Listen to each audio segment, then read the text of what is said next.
뭐 운전을 하다가 고라니를 봐도 고라니, 사슴 친척, 사슴고기, 방냥 이렇게 자동적으로 탁 연상이 돼서 나를 떠올리게 된다는 겁니다.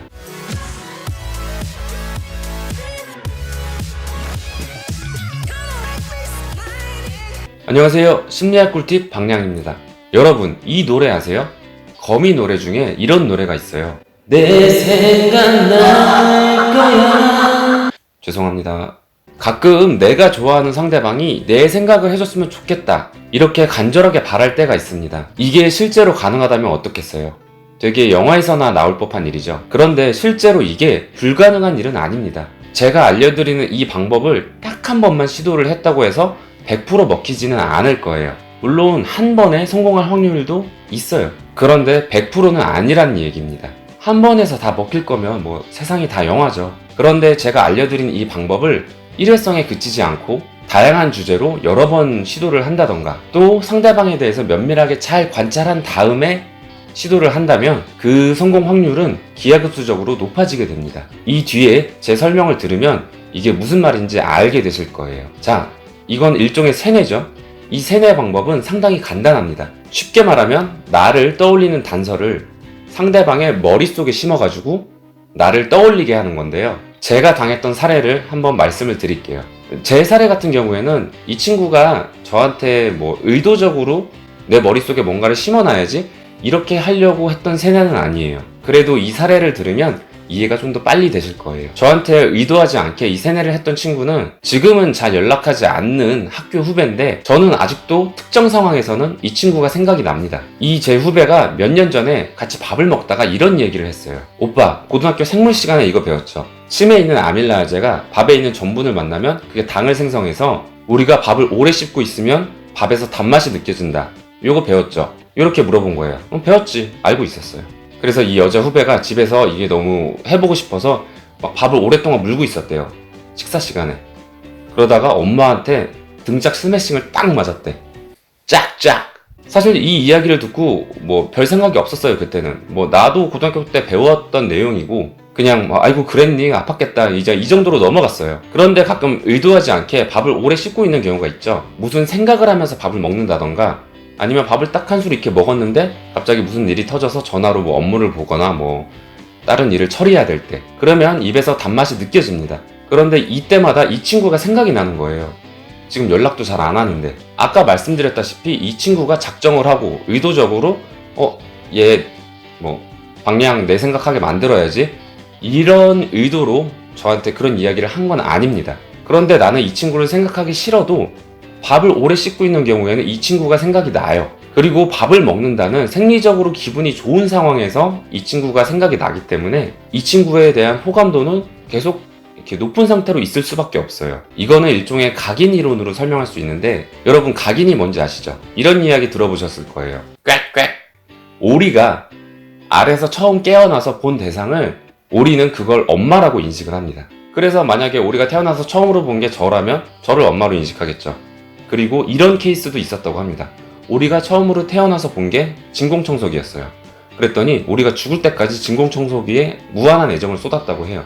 이런 현상을 각인이라고 합니다. 심리학에서는 이 각인 이론이 아동심리 쪽에서 쓰이는데, 이 아동의 심리를 좀 더 자세하게 이해하거나 뭐 심리 상태를 개선을 시킬 때 쓰이는 이론입니다. 그런데 각인 이론은 이렇게 세뇌의 상황에서도 쓰일 수 있죠. 왜 이 각인 이론이라는 이야기를 꺼냈냐면, 저 또한 각인이 되었고 이 각인을 기반으로 아까 그 후배를 떠올리기 때문입니다. 저는 이전까지는 밥을 오랫동안 씹으면 단맛이 난다, 이런 걸 인식해 본 적은 없어요.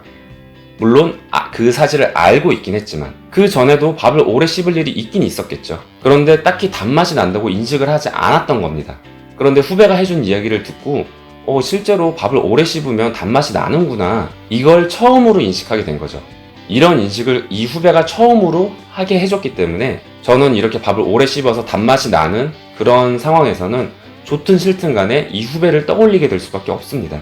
어떻게 보면 일종의 자극 연합이죠. 제가 예전에 파블로프의 개 에피소드에서 자극 간의 연합, 이런 거 얘기했을 거예요.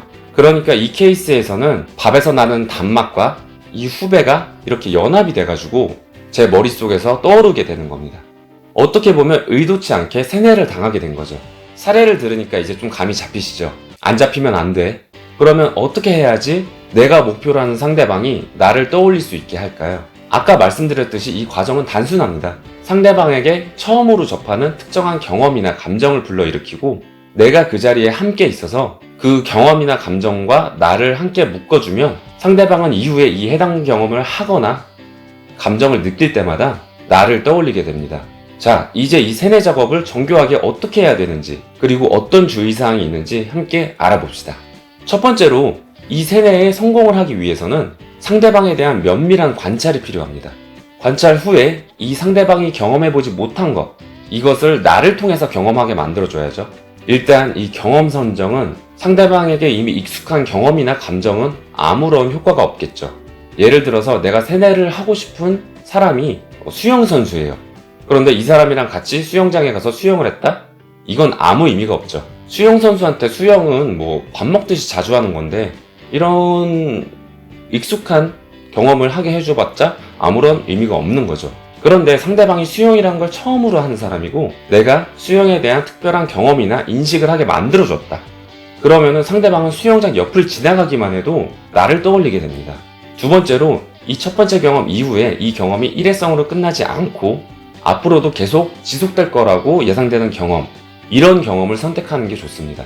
말이 어렵죠? 바로 예시로 들어가 봅시다. 예를 들어서 내가 상대방을 세뇌시키려고 상대방이 생전 먹어보지도 못한 사슴고기를 먹였어요. 물론 저도 사슴고기를 먹어본 적은 없어요. 그런데 상대방이 사슴고기 딱 먹어보고서 이게 뭐야, 무슨 맛이야, 이러면은 다시는 사슴고기를 쳐다도 안 보겠죠. 그러니까 다시 일어날 경험이 아니라는 거예요, 이 상대방한테. 그런데 이 상대방이 사슴고기를 한번 맛보고서 맛들렸어요. 그래서 나랑 나중에 또 먹자고 그러고 혼자서라도 막 찾아 먹고 막 이렇게 된 거예요.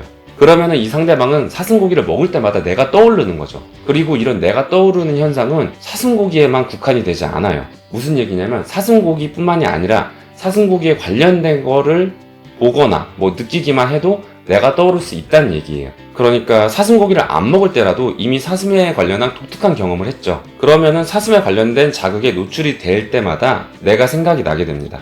뭐 크리스마스 때 지나가다가 루돌프를 봐도 루돌프, 사슴, 방향 이렇게 생각이 나고, 뭐 운전을 하다가 고라니를 봐도 고라니, 사슴 친척, 사슴고기, 방향 이렇게 자동적으로 탁 연상이 돼서 나를 떠올리게 된다는 겁니다. 세 번째로 이 경험은 긍정적일수록 좋습니다. 아까 사슴고기 예시로 다시 돌아와 볼까요? 사슴고기를 처음 먹었는데 아주 맛대가리가 없고 내가 이렇게 귀여운 사슴을 먹었다니 막 이러면서 죄책감이 들거나 부정적인 감정이 들 수도 있습니다.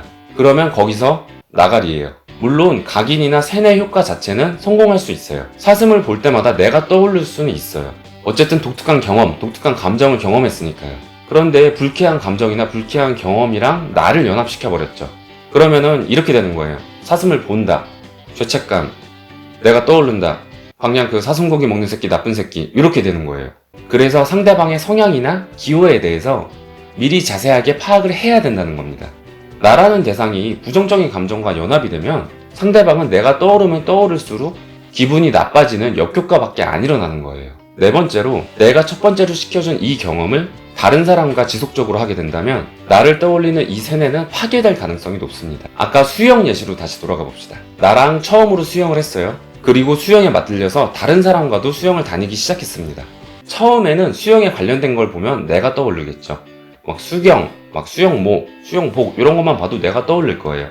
그런데 나랑 수영은 3번 하고 다른 사람이랑 한 100번 했어. 그러면 더 이상 나랑 수영을 연합시키지를 않습니다. 물론 나랑 3번 하고 그 이후에 수영을 혼자서 100번 했어요. 그러면은 그 세뇌는 남아있을 수 있어요.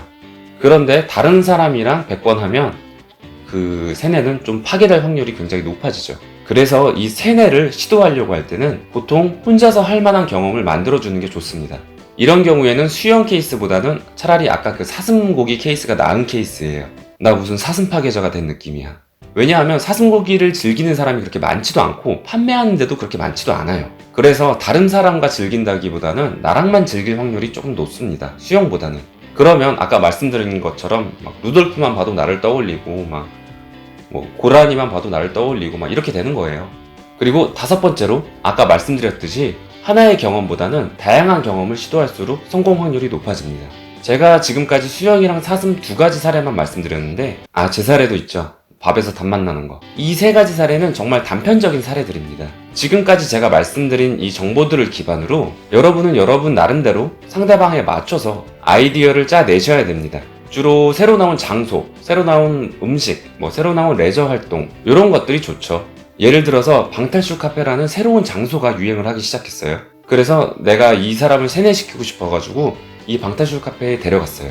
그랬더니 이 상대방이 이 경험에 대한 감정이 굉장히 좋았던 거예요. 그리고 이후에 이 상대방 친구들이 막 이 상대방한테 물어보겠죠? 너 방탈출 카페 가봤어? 그러면 이 상대방은 나 가봤지. 되게 좋았어. 그러면서 나를 떠올리게 되는 겁니다. 여러분이 정말로 이런 세뇌 작업이 필요하다면 여러분은 여러분 나름대로 독특한 아이디어를 짜내가지고 실행을 하셔야 됩니다. 물론 이렇게 만들어낸 아이디어를 실행에 바로 옮긴다고 세뇌가 무조건적으로 작용하지는 않겠죠. 성공 확률은 내가 만들어준 경험, 감정에 상대방이 얼마나 꽂히느냐 여기에 달려 있습니다. 예를 들어서 상대방이 사슴고기를 100만큼 마음에 들어 했고 상대방이 느끼기에 정말 신선한 경험이었다면 성공 확률도 100%겠죠. 그런데 한 60 정도만 마음에 들었어. 그리고 맛도 소고기랑 그냥 비슷하네 이 정도의 경험으로 남았어요. 이 상대방한테. 그러면은 성공 확률도 그만큼 낮아지는 겁니다. 이 세뇌 작업에서 가장 어려운 부분은 내가 상대방이 이 경험을 얼마나 마음에 들어 할지 예측을 하기가 힘들다는 겁니다. 상대방이 이 경험을 얼마나 좋아할지 사실 이건 누구도 모르죠. 상대방 본인도 몰라요. 겪어보고 해봐야지 알게 되는 거니까요. 내가 사슴고기를 지금까지 안 먹어봤는데 내가 좋아할지 싫어할지 어떻게 알아요? 그거는 나도 모르는 거예요. 그래서 이런 실패 확률을 줄이게 하기 위해서 상대방을 미리 면밀하게 관찰을 하라는 이야기를 했던 겁니다. 그리고 하나의 경험이 아니라 여러 가지 경험을 시도해보라.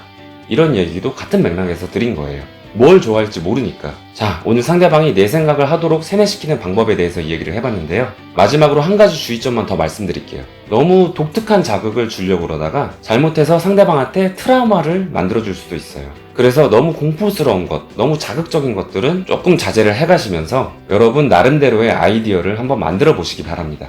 단 한 번의 시도로 성공을 하기는 어렵지만 한 번 성공을 시켜놓으면 정말 강력하게 작용을 하기 때문에 내가 정말 이 상대방이 나를 자주 떠올렸으면 좋겠다 이렇게 생각을 한다면 다양한 방법으로 시도를 해보시길 바랍니다. 오늘은 이걸로 마무리를 하도록 하고 다음 시간에 또 재밌는 심리학 주제로 만나요. 그럼 또 다음 시간에 봐요.